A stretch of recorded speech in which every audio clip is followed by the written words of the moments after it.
Hey everyone, welcome to today's exciting story. You definitely don't want to miss this. In this life, I've hated you so much, Sebastian. Let me go. You don't care about me, you just want to sleep with my sister. Alright, Sebastian, that's enough, Imotar here. The Marchioness blamed this comedy on Charles and scolded him for having a son who's a total boozer hound.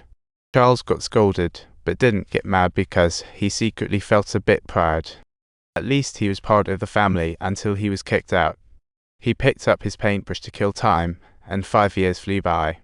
And he actually became a painter, though he couldn't have done it without his wife's resources.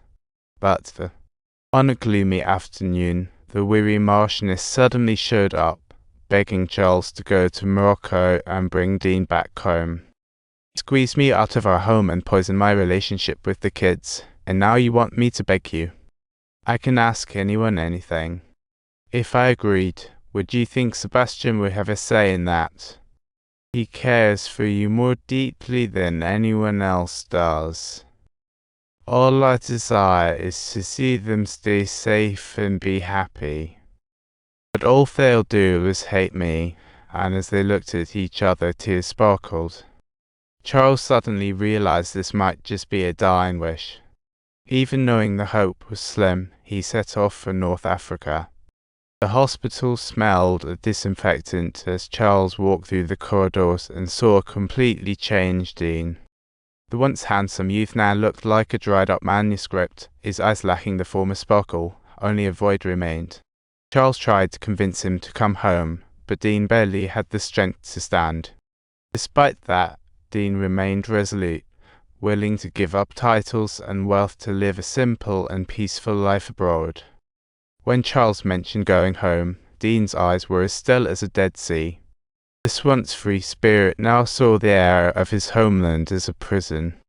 In the end, Charles just gently patted Dean's head and turned to leave. After returning home, he told the Marchioness that Dean refused to meet. The trembling lips and swollen eyes of that old lady became the most ordinary ending to this long entanglement. As the autumn wind swept through the courtyard, Charles occasionally thought of that person. He once shone like a star in the night sky, but had gradually withered away under the wear and tear of feelings. 2 years later, the Marchioness passed after meeting Dean, and the mansion's inheritance finally fell into the hands of her sister Julia. But the wheel of fate didn't stop turning. This long-lost friend unexpectedly met Charles again on the ferry. "Hello, Charles. Do you know I just woke up? If I said no, you wouldn't believe me. We're married now. Yes, you're still the same. No change at all. I am absolutely out of my mind. Yes, you're truly insane as well. This is indeed fate." After years apart, their repressed emotions surged, and they kissed passionately on the deck at night. In the bar, they flirted shamelessly. These happy moments made Charles think of past regrets, but this time, he didn't plan to let go and was determined to be with Julia.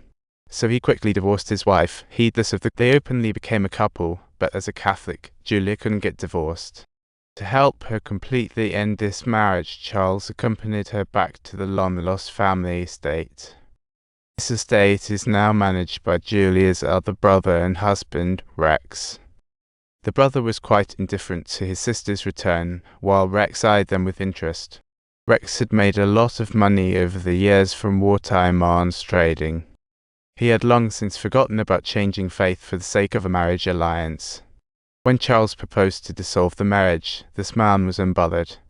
Instead, he keenly saw a business opportunity and suggested trading with 2 of her paintings. During the negotiation, Julie stood outside, hearing her ex-husband value her like an auction item. "You can't give her a child, we just lost one." When Charles finally located Julia, she was concealed behind the fountain, weeping silently. The fertility issues that Rex had brought up felt like a poison knife piercing into her heart. Not only reopened her old wounds, but dragged her back to the shadows of being controlled by her mother. The teachings of original sin and punishment still entangled her heart, with her mother's harsh scolding echoing in her ears. She felt that just returning to this estate would bind her with invisible shackles. Charles was unaffected and just wanted to get her away quickly, but unexpectedly, the old Marquis returned home. This aging patriarch chose to return to his roots in his final moments. His children were busy calling for a priest, but Charles stopped them, questioning based on the Marquis' disdain for religion in his lifetime. The man who obtained something by trading 2 paintings in exchange remained an outsider all along. Why on earth should I place my trust in you? Subtitles. Trust me, you've just embarked on your dieting journey. When did you realize that mentioning to someone how many photos you have would make me go crazy? I thought I did right, what you wanted. Well, you thought staying home with me was enough. Oh, what a ridiculous farce. My life is truly a mess. Don't forget to subscribe.